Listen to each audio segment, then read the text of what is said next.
you need.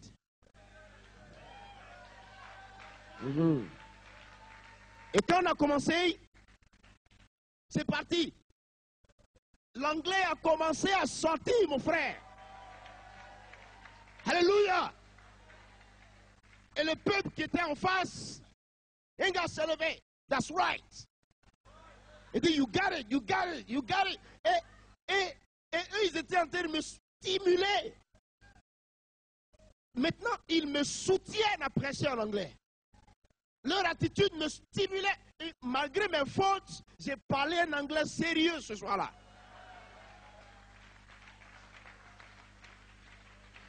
Alléluia. Et Dieu a commencé à guérir les gens dans la salle.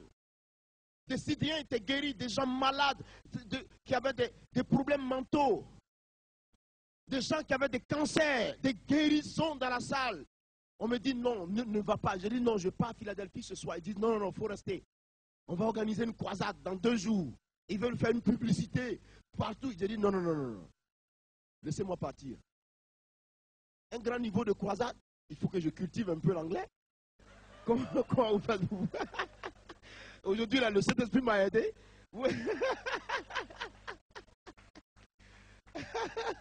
Alléluia. Pour vous dire ce soir que le chrétien ne doit pas être mort, sade, une fade comme ça. Fade. Non, frère. Pourquoi, pasteur? Lève-toi, relève-toi, s'il te plaît. Va, fonce vers le but. Jésus marche avec toi. Il veut que tu atteignes l'objectif, le résultat. Il va avec toi. Fonce. Fonce, frère. Alléluia. Il va avec toi. Il dit, je suis avec vous. Cette parole est suffisante pour nous. Je suis avec vous, ça signifie tout. Je suis avec vous jusqu'à la fin des temps. De quoi as-tu peur? De quoi as-tu peur? On parle de Dieu, tu es... Non, frère. Vous allez dans les pays anglophones, mais ils sont trop... Quand on dit Dieu, tout le monde. Chauffe-toi un peu, camarade. Ça suffit comme ça. C'est cool que le froid parte, c'est cool. Secoue-moi celui qui est à côté de toi, dis-lui, réveille-toi. Réveille-toi. Un homme, une seule personne dans une nation peut embraser toute la nation sous la puissance du Saint-Esprit. Un seul homme. Mais si vous êtes tiède, alléluia, amen. Alléluia, amen. Même quand le pasteur dit, est-ce qu'on peut se lever? Il n'y a que la moitié de la salle qui est debout, tout le monde est assis. Quand il est derrière la chair, qu'il donne un mot, c'est Dieu qui lui donne cet ordre de dire, qui que tu sois dans la foule, tu dois obéir. Tu dois obéir. Non, frère. Nous ne pouvons pas construire avec des attitudes comme ça. Il faut se réveiller.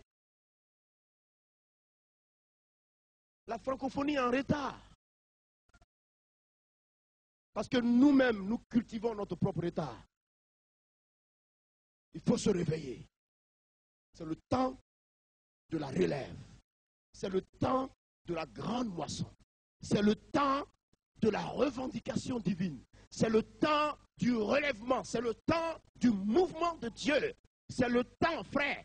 Après ce temps, quand Jésus va venir, il n'y aura plus rien du tout. On ne pourra plus travailler. C'est maintenant qu'il faut se mettre à pied d'œuvre. C'est maintenant qu'il faut s'engager. C'est maintenant qu'il faut bouger, frère. C'est maintenant qu'il faut avancer. Car Dieu marche devant nous. Il dit, je suis avec vous. Je suis en vous. Le Saint-Esprit sera en vous, avec vous, autour de vous. Il est au-dessus. Il est là-dedans. Il est à gauche, à droite, devant et derrière. Il marche avec nous. De quoi as-tu peur? Fonce, frère. Fonce. Fonce, frère. Lève-toi et marche. Lève-toi. Marche, frère. Nous sommes une armée. Une armée de Dieu. Une armée de Dieu. Quand le chrétien marche, Satan sait qui arrive. Satan sait qui arrive. Et il dégage du terrain. Parce qu'un homme fort marche et arrive. Un homme armé marche et arrive. Alléluia. Il faut marcher. Marche. Marche, frère. Arrête tout, arrête les... Seigneur, arrête ça. Dès que le démon l'a touché un peu, un petit démon, c'est le dernier de la classe de Satan, quand il l'a touché, ah, Jésus, ah!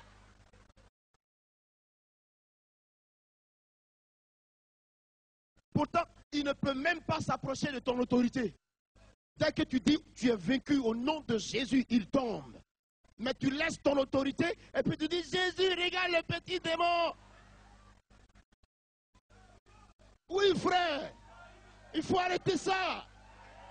Il faut se lever. Nous sommes des enfants de Dieu. C'est vrai, frère. Il pleuvait un jour. Dit non, la pluie va gâter la croisade. Je dis laissez comme ça. C'est parce que je ne me suis pas encore habillé. Mais quand je vais m'habiller, la pluie saura qu'il y a quelqu'un qui s'est habillé et qui va sortir. Elle va s'arrêter.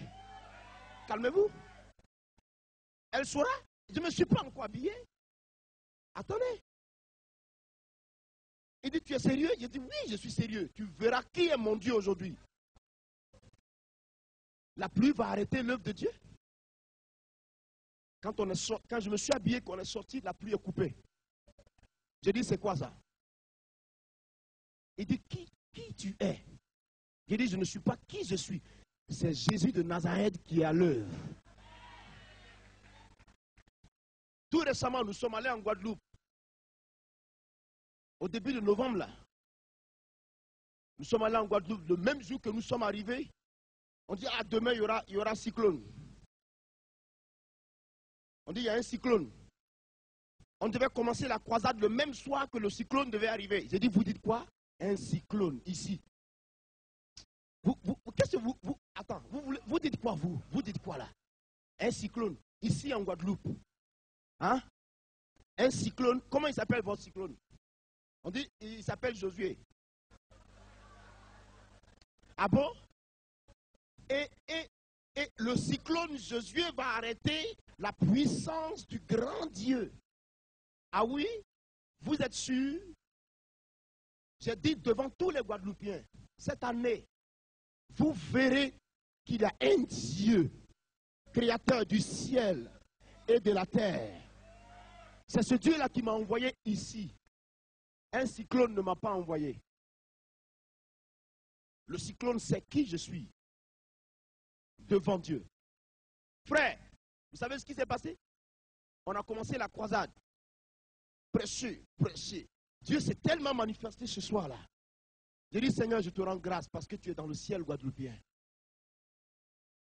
On est allé dormir. Quand on s'est levé le matin, j'ai dit, où est votre cyclone? Tout le monde criait, ouh! À la croisade, hein? Jésus, Jésus. J'ai dit, ah bon? Le cyclone est venu, il a dévié la Guadeloupe, il est retourné dans l'eau. Vous avez eu les échos à la télévision, non?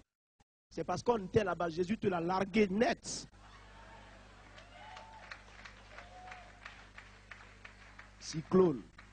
Tu as l'autorité, frère. L'autorité est en toi. Écoutez-moi, l'autorité est en vous. Vous ne reconnaissez pas votre autorité. Ah! Ou mon Dieu est vivant, ou je n'ai pas de Dieu. Ou je marche avec le Tout-Puissant, ou il n'existe pas de Dieu dans ma vie. Et j'arrête de prêcher la Bible. Je ne peux pas prêcher un Dieu mort. Je ne peux pas. Pourquoi? Arrêter mes études pour un Dieu mort? Pour aller où? Mais parce qu'il est ressuscité. Parce qu'il est vivant. Nous prêchons la vie qu'il est. Ça suffit, frère, il faut te réveiller. Il faut construire, il faut bâtir, il faut marcher, il faut entrer dans la vision de Dieu. Il faut avoir la révélation de Jésus-Christ. Il faut foncer droit vers le but, sans se poser de questions. Lui se chargera lui-même des détails.